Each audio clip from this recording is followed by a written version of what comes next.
সাবেক ডাক, টেলিযোগাযোগ ও তথ্য প্রযুক্তি প্রতিমন্ত্রী জুনায়েদ আহমেদ পলক, সাবেক সমাজ কল্যাণমন্ত্রী ডক্টর দীপুমণি, সাবেক তথ্যমন্ত্রী হাসানুল হক ইনু এবং সাবেক সমাজ কল্যাণমন্ত্রী রাশেদ খান মেননকে নতুন মামলায় গ্রেফতার দেখানো হয়েছে।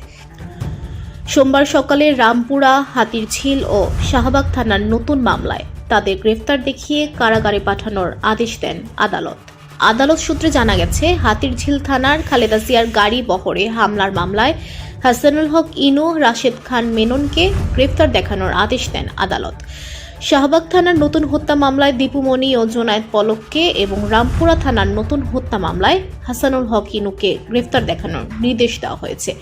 এ সময় রাষ্ট্রপক্ষের আইনজীবী জানান, জুলাই-আগস্টের গণহত্যায় তাদের প্রত্যক্ষ ও পরোক্ষভাবে মদদ রয়েছে। এর আগেও বিভিন্ন মামলায় রিমান্ডে ছিলেন তারা। VOD Bangla news desk.